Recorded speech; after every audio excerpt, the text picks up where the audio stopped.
Shalom from the National Council of Young Israel here at our headquarters in Paramus, New Jersey. We are happy to launch our newest program under the guidance of our new board of directors called 4 Minutes of Torah. Each and every week, you'll be introduced to a new Rav within the Young Israel movement who will share with you words of Torah. With that very happy introduction, let us begin. At the beginning of Parshas Vayeshev, the Torah says, Eile toldot Yaakov, Yosef. The Medrash notes that if the Torah is going to state the toldot, the generations of Yaakov, it should begin with Reuven, Yaakov's firstborn.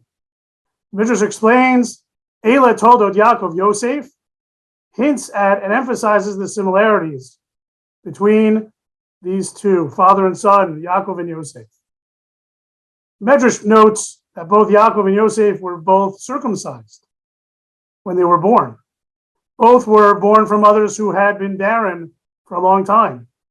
Both Yaakov and Yosef died in Egypt. Both their bodies were embalmed, and both of them were brought to their final resting place, ultimately in Eretz Yisrael. While the Medrash focuses on external coincidental similarities, Moshe Avigdor Amiel notes similarities related to the behaviors and personalities of both Yaakov and Yosef. Yaakov and Yosef, said Rav Amiel, are unique among the Avot in that they both dream and they both cry. First, they both dream, unlike Avraham or Yitzchak, whom the Torah never identifies as dreamers. The first patriarch to dream in the Torah is Yaakov Avinu.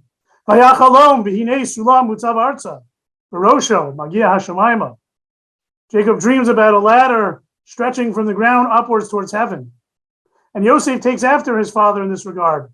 Not only does the Torah describe two of Yosef's dreams, but Yosef is familiar and proficient enough in the subject of dreams that he is capable of interpreting dreams for others. Dreaming is often a creative endeavor. We often dream about things that can't be found in our reality, yet our dreams speak of and point to a certain potential that may exist. It's not surprising that both Yaakov and Yosef are dreamers, considering that both of them, according to Chazal, had the potential to be the Bechor, the firstborn, even though in reality we know that they were not the firstborns. Talmud in Baba Basra, page 123 notes, Ruya Haita Bechora Latzeit Mirachel, that it was worthy for Rachel, Rachel, to be the mother of the firstborn of Yaakov's children. If things went according to plan and Rachel got married first, then Yosef would have been the firstborn. Along similar lines, Rashi in Parshat Toldot quotes a midrashic tradition that Yaakov was conceived first. Therefore, even though he was born second, can be considered the firstborn on some level. We see here that both Yosef and Yaakov could be considered firstborns on a level perhaps beyond our perception of reality, what we see with our own eyes. Yet dreaming is at times about seeing that alternate reality, what could be, what's not seen based on normal sight and calculation. It's therefore not surprising that Yaakov and Yosef, who were both dreamers, have this firstborn persona based on an alternate, expanded reality. Not only were both Yaakov and Yosef dreamers, but both Yaakov and Yosef cry to an extent in the Torah we don't find by Avram nor Yitzchak. It is true that there's one place in the Torah where Avram cried after the passing of Sari Menu, but that we understand to be an expression of honor for his wife.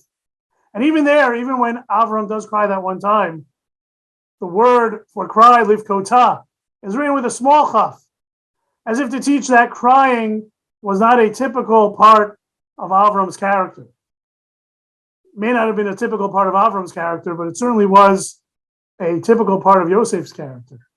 Yosef cries a number of times in the Torah, especially when he is reunited with his brothers, both before they know that he is Yosef, and then after the reunion is complete. While Yosef cries a number of times, his brothers, according to the Torah, never do. At most, they are sad but they never shed even one tear. In this way, Yosef takes after his father Yaakov. When Yaakov meets Rachel at the well, Vayishak Yaakov l'Rachel, Vayisa et kolo vayef, like father, like son, dreaming and crying are both expressions of sensitivity. Dreaming and crying originate from our emotions, not from our intellect. Yaakov cries just like Yosef cries. Yosef dreams just like Yaakov dreams. Eile toldot Yaakov, Yosef. A recipe for a fulfilling and meaningful life is to emulate Yaakov and Yosef in these two ways. First, to be vulnerable and self-aware, to embrace the full spectrum of our emotional experience, even when it brings us to cry. And second, to be bold enough to dream about different realities, about changing ourselves and the world around us for the better. Let us emulate the righteous qualities of Yaakov and Yosef, to keep crying and to keep dreaming. And if we have not yet done so, now's a great time to start. To start crying and to start dreaming.